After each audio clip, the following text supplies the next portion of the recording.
Hello, friends. It's a late night Sunday, and I'm host Eric, host Talking with Famous People.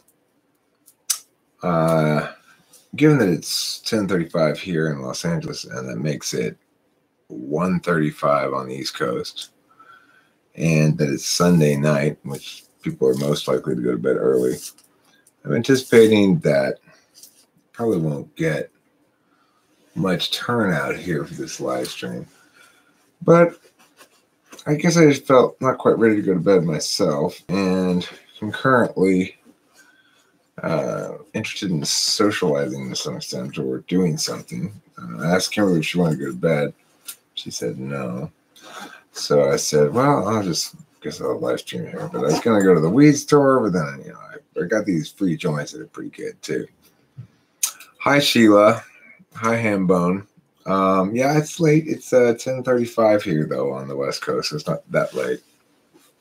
It's just late for us. Late for us. We're making an early time of it of late.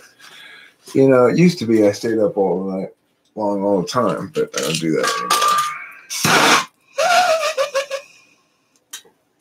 So, regardless of all those logistical specifics, which are not very particularly interesting. Hello, Benevolens Piscicorum. Well, you do you, Sheila? Sheila has an interesting person she saw on YouTube for me to type. Hi, Asa Phelps. How you doing? Tonight we're smoking joints and making points. So, as always, if anybody wants to ask any questions or otherwise chat in the chat, I'll respond to it. Even if you're making statements, I'll probably respond to them.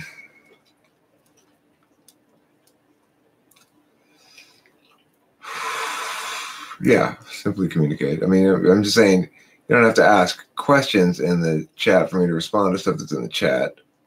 You could just be communicating things to each other, and I may respond to it. It's a nice any feed, any source feed or something like that for me. What noise? It's Hannah. So anyway, who is this person, Sheila W., who claims to be an INTJ but reminds you of an adult movie star? Could it possibly be Haley Harbor? I've already done her. So,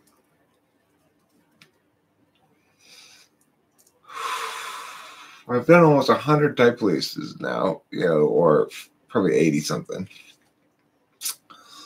And I do feel as though I'm running out of good candidates to type police. So So y'all better start making some videos of yourself and claiming to be something you're not.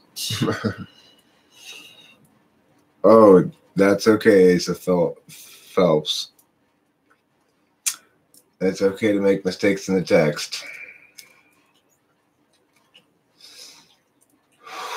A lot of interesting things I've been reading in the comments on the channel too.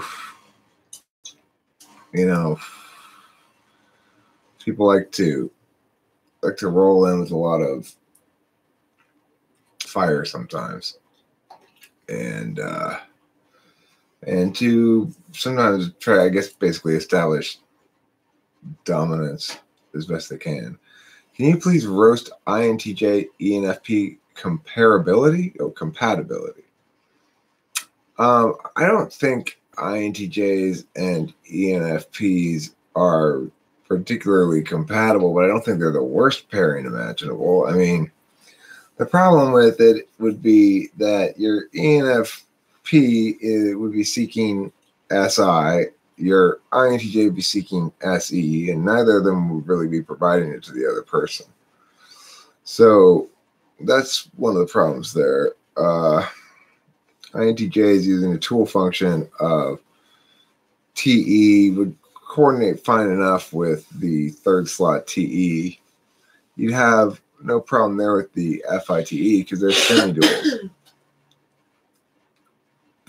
But still wouldn't work long term. Okay, Ben Shapiro is an ENTP. Jordan Peterson is an ENTJ, probably. Might be an INTJ. C.S. Joseph is completely insane if he thinks an ISTJ could be that effective of a debater. I've worked with enough people of enough different types in debate to know that ISTJs can't do that. They don't improvise well. They're not NE. What are we talking about? Talking about some other people on other channels. Their theories about shit that are wrong.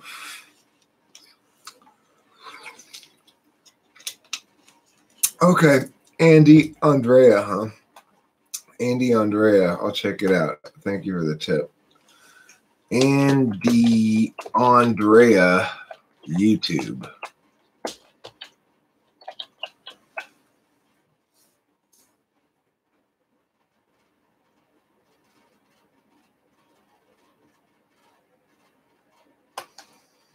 I don't see it anywhere really, but I'll search on YouTube rather than on Google for it. I'll find it if it's findable. So let's see. Aphantasia is a concept that one cannot imagine something in their head. For instance, they cannot imagine an apple if they tried. Is this a lack of any? Well, what do you mean by they can't imagine it? Do you mean they can't visualize it? Or that, I mean, I guess visualize? Okay, so they wouldn't have this experience. It's just a failure to be able to visualize things. I'm not very good at visualizing. I would say I have some capacity to visualize, but if I close my eyes and go, okay, visualize an apple, I just sort of get a general apple-y looking shape, vague. It's not, I mean, I'm terrible at visualizing. So I wonder what the distinction between being terrible at visualizing and not being able to visualize at all is. Like, maybe you're not able to visualize at all. Maybe the thing I'm doing is not really even visualization. I don't know. I can't conceive of, I mean, I can't experience what it's like to visualize for somebody else's head. So I don't know. Okay. And you don't trust anybody else's descriptions. What do you mean? I just know for myself, like when I've asked you to try to imagine something, you don't want to look on, like if I want to show you something on Pinterest to give you a description of what I'm saying, or if I try to explain it to you, like, let's just do it. I don't want you to explain it to me. We're going to do it one step at a time. Order of operations. And then I said, well, let me show you on Pinterest. And you're like, I want to do it my way. So, yeah, you are either incapable or you have no interest. I've never seen you smoke a joint, but always a bong. Any reason for the change? These are free joints that came along with the weed I bought the other day. They're not very good. It's a little on the leafier side, but these are better than a lot of free joints. And so rather than go to the store again tonight, I decided to go in the morning and I'll just smoke these free joints until then. Okay, so let's see. Well, there were the hamsters and aliens, like the mice and Hitchhiker's Guide to the Galaxy. Also, how many hamsters might it take to take down a T-Rex? That's a good question. Well, I would guess a T-Rex could be choked to death if you were to put together a tightly packed ball of, let's say, 10,000 hamsters, and he were to eat that. He might not be able to get it all the way down his throat. You could kill T-Rex that way. Now, of course, that involves you, as you're really doing the killing of the T-Rex, not really the hamsters. If you were just to leash, like put a T-Rex, let's say, in a giant glass box, okay, that's twice as tall as a T-Rex, and that's how big it is a square. So it's got plenty of room in there to walk around in some. And then you just pour hamsters in there there's a little holes on the top for the T-Rex to breathe, obviously. So you pour a bunch of hamsters in those holes and then see how many hamsters until the T-Rex dies, right? Well, probably the T-Rex isn't going to die until you fill it all the way. Let's move on. All the way up to the top and it can't breathe. That's my thoughts about that. It's an excellent question. Don't listen to Kimberly. She's just Captain Negative. You like to shit on everything. You think visualizing has to do with SI memory? It might. My weak SI would explain in part why I don't visualize well, possibly. But I don't really have a theory about that. What about ESFJ women and ESTP man compatibility? What does it look like in practice and marriage potential? Okay, let's look at it first in terms of mechanics. FE first, FE third works fine. TI second, TI fourth is a little bit more of a struggle because the ESFP is going to be seeking more TI, frankly, than the ESFP wants to provide, and in a different fashion. The ESFP wants to use the TI in a very business-like tool fashion, and the ESFJ wants the TI to be supportive of her ontology. So that's going to be a bit of a conflict there. Second issue is the ESFJ is their personal absolute value is extrovert intuition. So the SE Dom has enough extroverted intuition for their own doing, but they don't really have any extra for the ESFJ. And the ESFJ would prefer to do the extroverted intuition stuff herself, but it's just there's not really much facilitation there. Now, lastly, the ESTP is going to be seeking NI. But here's the biggest problem of all. What's the polar of the ESFJ? NI. So the ESFJ is never going to be providing the ESP what they're really seeking from her, and she's going to be continually confused when the ESP seeks it because she doesn't know what it is. That's your biggest problem with that relationship. But as pairings go, it's not terrible. It's like, the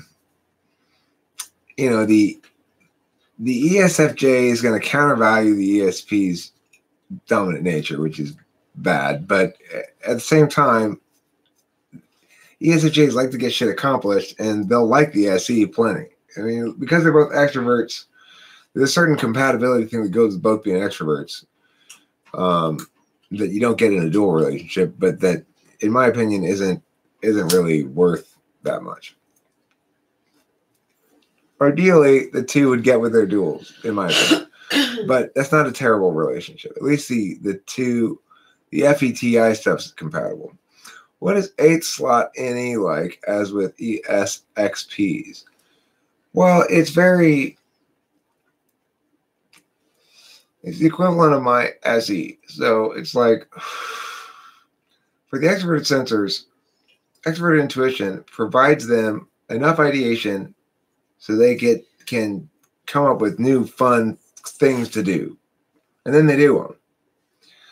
For me, extroverted sensing makes sure my extroverted intuition actually gets accomplished in some way, out there in some way, rather than just in my head going around and around and around. But that's the only purpose it serves. So the SE is really serving my extroverted intuition. And to the extent that it doesn't serve my extroverted intuition, I'm not using it and not thinking it's important. And the same thing is true with ESTPs and extroverted intuition and ESFPs.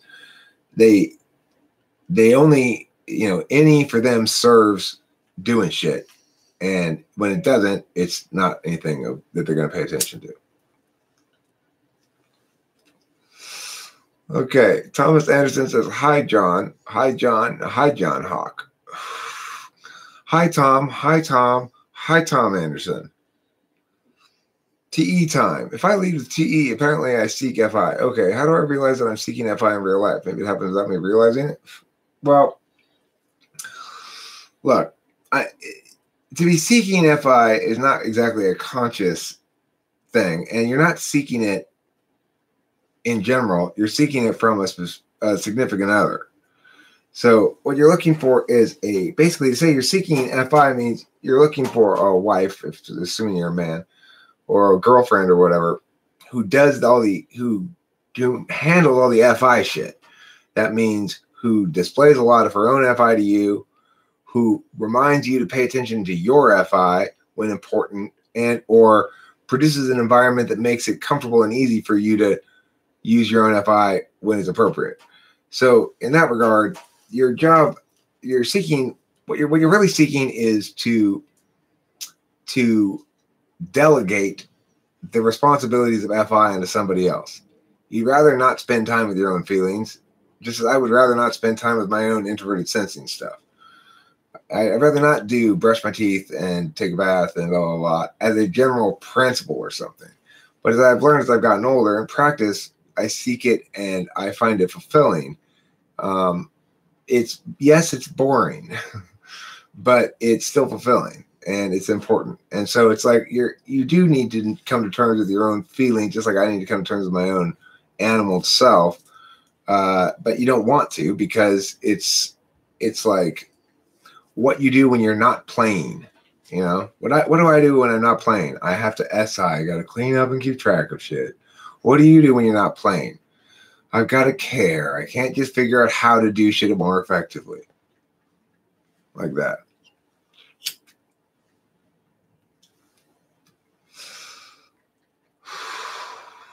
That was such a good answer, Eric.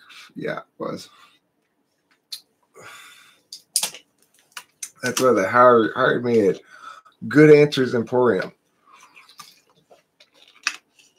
Here at Good Answers Emporium, you come in and pay $40,000 for a good answer. How different is SI 4th from SI 8th? Well, SI 8th is more effective, more efficient, more. SI 4th is, it's like, you know, when you have something in your 4th slot, you constantly feel like you're stomping your foot about it a little bit. Going like, I don't want to do that. I hate that shit. 8th slot is much less aware of what it is that it's doing. And so it kind of just does it automatically. You might not want to get up and do that thing right now, but you just do it. And you don't hate doing it per se. You just do it. That's for me, 8th slot SE. 8th slot SI, it's like, you don't hate having to brush your teeth. You just do it when you need to. And you don't when you don't. And you don't hate having to eat food. You just do it. And you don't really think about it. Then you don't hate having to keep track of your schedule. You just do it.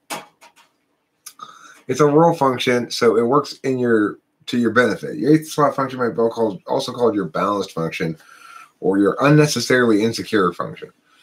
People tend to be insecure about their 8th function, even though they're actually much more.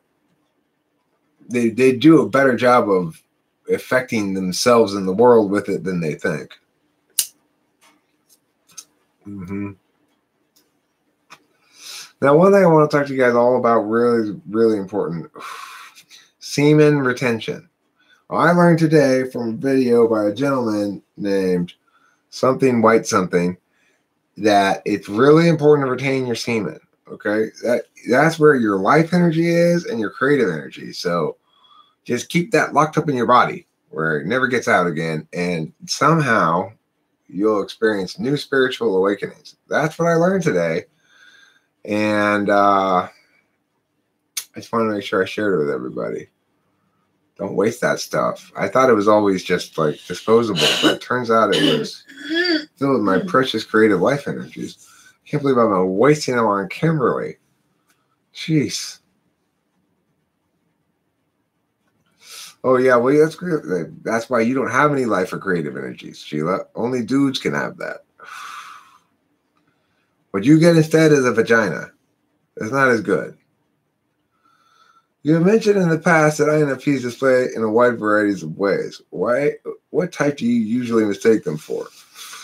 Well, that's a good question. And I would say either an NTP, possibly, because a lot of them come out of the gates with a lot more TI than you'd expect from an FI user. But I might go ENFP sometimes, or I might go INFJ as well.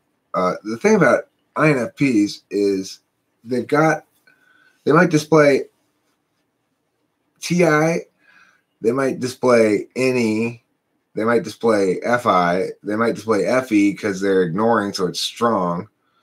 They might display TE, probably not, but you don't really see it, you know. The thing is, they're probably not going to be very NI, and that's why it makes them difficult to type, because the one thing that they countervalue their 6 more than most. They really don't like singular answers and distillations of things down to singular truths. So, you know, it's like they have trouble answering any of the questions that you ask them. They have trouble accepting any of the answers or singularities that you give them, because they're using an introverted feeling, which is very fluid by nature, not because, I mean, they may be the best kind of types at it, you know, FI DOMs, but they are still FI, and it's still pretty mushy stuff. And then they've got NE, which is very mushy. It's like nothing's definitive. I can always come up with other reasons. Well, on the other hand, it could be this, or on the other hand, it could be this, or, you know, it's like, so it makes sense that they're so highly antagonistic to their 6th function NI, but it makes it like you can type an INFP a lot of times and they'll still come back and say, I'm not really sure if I'm an INFP still.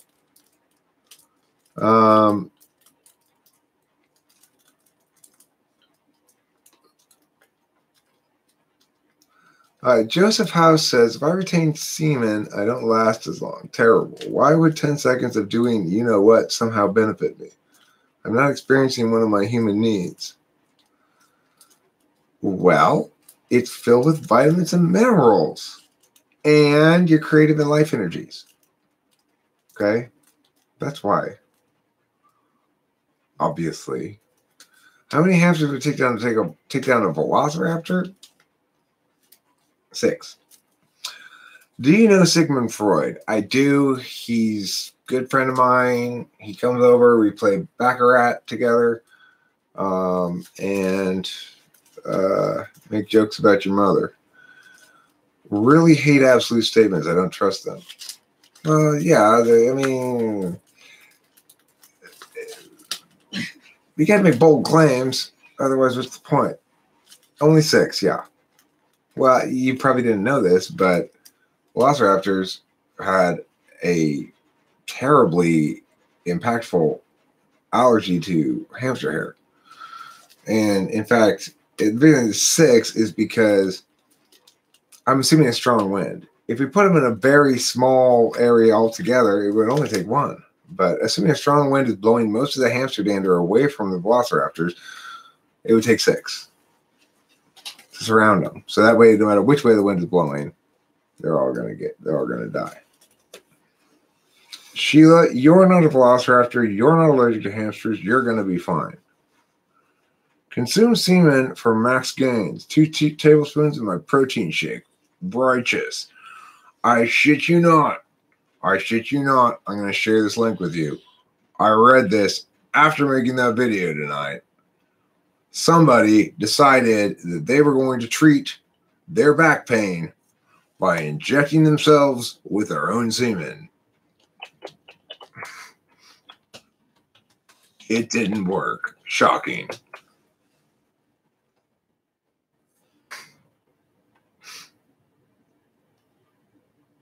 Okay. So, you know, don't do this. Do retain your semen so that you can do this. Okay? I am not lying. Look at this. There's your link.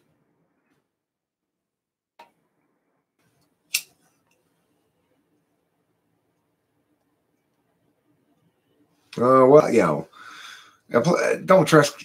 You don't trust coincidences because, you know, they're always trying to claim to be all coincidental. I don't think so, mister.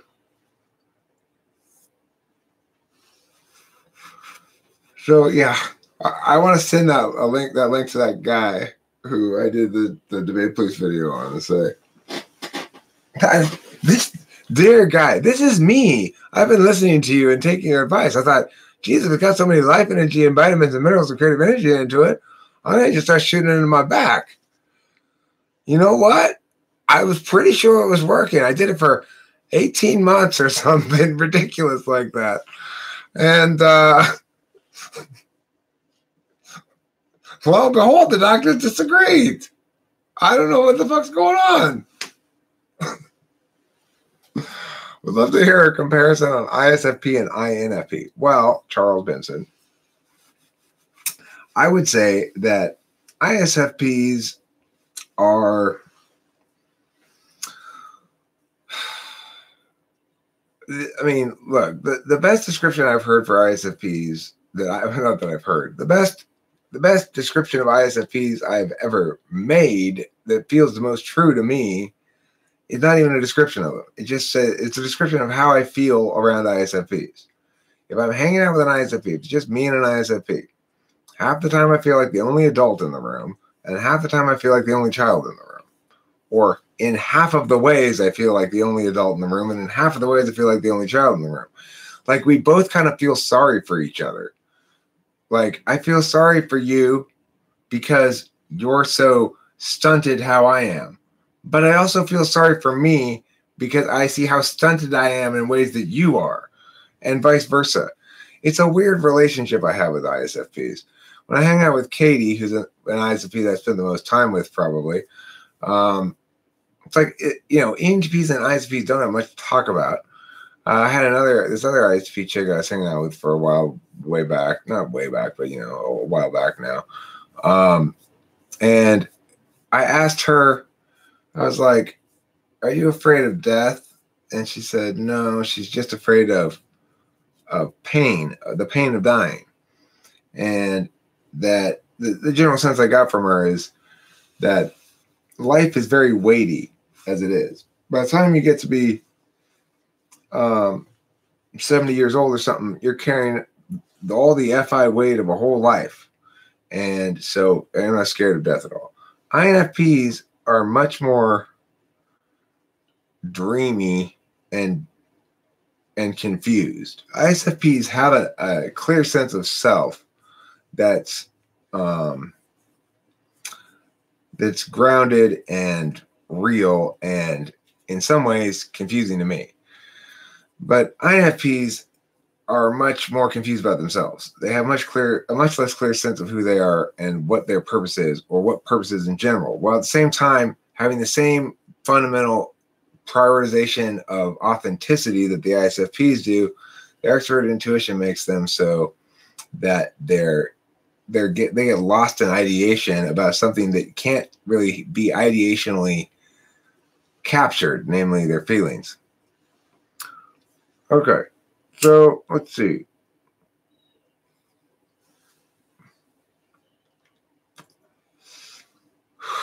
So Eric, so what socionics relationship is ENTP to ISFP? Anything or just neutral? It's they're called conflictors, but they're not really it's not really a combative relationship at all. It's just they call it conflictors because everything's the opposite thing. So E is I, N is S, T is F, J is P. But of course, they're not really. They're actually judges. They're not perceivers because they begin with the judging function. But regardless,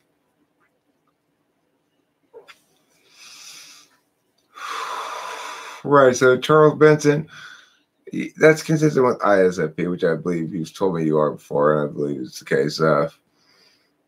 Not much scared of death, not seeking it, but not as scared about it.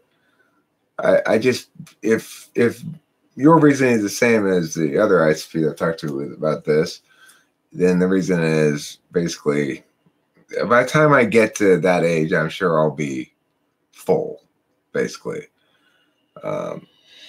If you go around and everything is weighty, like if Charles Benson is very focused on what he wants, almost to the point of being black and white, and you don't get it, you're feeling the weight of all that. Or if you get it and then you lose it, if you have this perfect, low of your life and then they die, that's something that ISFPs realize. You don't just roll over the next day and start again brand new and not have the weight of that with you. You have the weight of that with you forever. And it's you're no longer making choices on a blank slate. And the idea that you continually make choices on a blank slate is a lie that we tell ourselves because we're not in touch with our feelings enough, basically.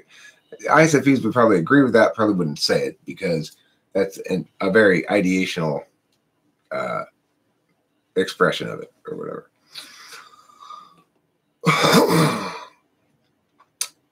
Yes, that's true, Curtis. It is captured, or at least it's gestured at in insignificant ways through art and media and fiction and music and stuff like that. That's true. And it's also true that INFPs will always be like, but it's not really captured everything because there's this whole experiential component that is beyond words. And we can't really it.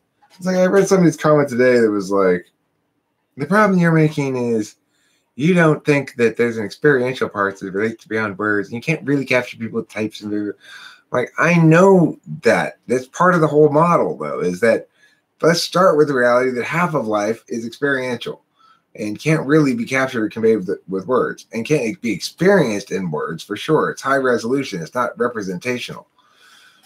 So the FI does that for sure, Charles Benson. You're right. FI concerns itself very much with bigger meanings. It's just not concerned so much with the wordplay aspect of things.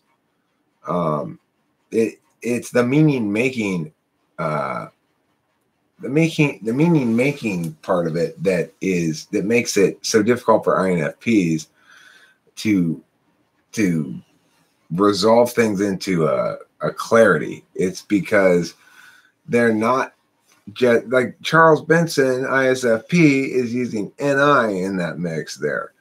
And that means he's resolving things into singular stuff that he then takes action about with his SE. INFPs, they don't resolve things into singularities at all. Curtis, I agree. I like your videos too. Do you have a good example of INFP fiction versus INFJ fiction? That's a good question. I would say INFJ fiction looks like Harry Potter. INFP fiction would look like The Bell Jar by Sylvia Plath. It's INFP fiction is more likely going to be in first person. INFPs are going to much more understand the world through first person characters, even if they're writing about a character that's not themselves or something's not autobiographical. They're self-understanders. Their understanders as singular selves. How do you tell apart NI first from sixth? Well, that's pretty easy. I mean, if you got 6 slot NI, you're talking about either an INFP or an INTP. And NI first slot is going to, its purpose is to take things that aren't necessarily deconstructively linked and collapse them. Now for INFP, you're going to just see from them continual decollapsing of things. So if you give them a collapsed NI hole, they'll decollapse it immediately. They'll go, yeah, that does apply to me sometimes, but it's really hard to say because, and then they'll start giving reasons why it could be wrong. So this is INFP decollapsing of NI. INTP decollapsing of NI looks a little different, but they do the same thing. They go, okay, but you said that this, and that's the truth. But what if but how are you defining this, or how are you defining this, or we factor this in, then that would negate that, or whatever. That kind of argumentation is going to come out of the INTP. In either case, both of them are, if you present them NI holes, they'll deconstruct them. It's like, it's almost like you could, I don't typically play people like that when I'm typing them, like do shit that they're not really aware of why I'm doing it that much. I try to kind of explain what I'm doing while I'm doing it, just as I don't know, I have this sort of bias towards autonomy and consent and being fully informed and stuff. But you could, you can certainly bait people to see how they deal with it. So if you go, I've got some possibilities here, and so here's some clues of some sort, right? You go, there's a guy there's a dead guy in a chair. There's a cigar in a ashtray, and the windows is closed and the door is locked, but he's dead in there, and he didn't die of natural causes. How did he die? And then the NI person goes, poison on the cigar. Just sort of pieces together everything. And okay, so you present things and you go, okay, well, what's the conclusion? Somebody who's got NI, even if you give them random clues like that don't really tell you anything, they'll come up with some sort of conclusion. They'll go, this?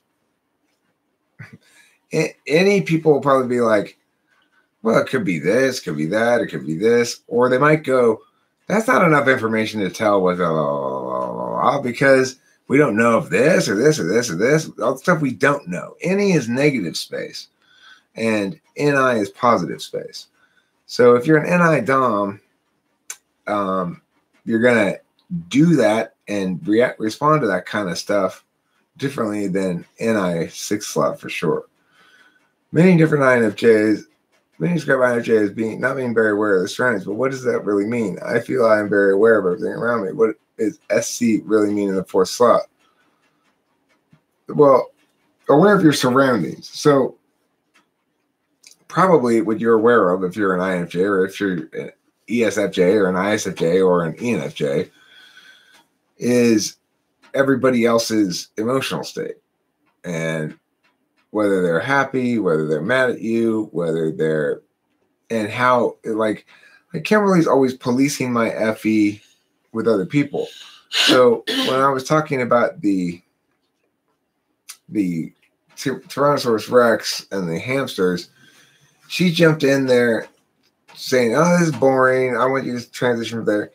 Not because, maybe partially because she just thinks it's boring, but really because she's trying to replace my NIFE about video making, which is better than hers, with her own FE perceptions of how that might go on a little too long or whatever. So the thing is, just pure boredom.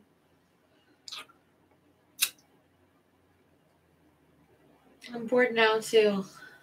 Okay, but you see, you didn't interject when you were bored now. You did previously, and the reason is because previously you were thinking to yourself, other people are equally bored by this. Eric, you're just inning.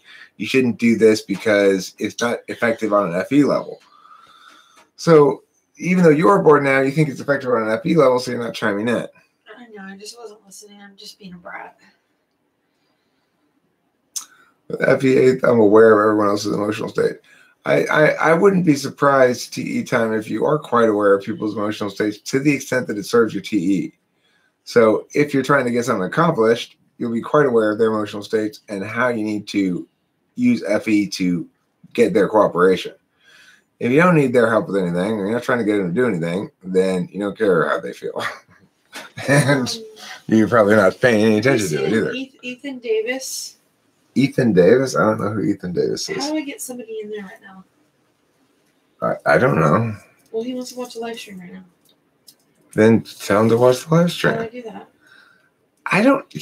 He goes to the channel and it shows the live stream and he clicks on it. It's that simple. Who is this person that he can't figure out how to watch a live stream? No, it's me that can't. Quit being a butthole.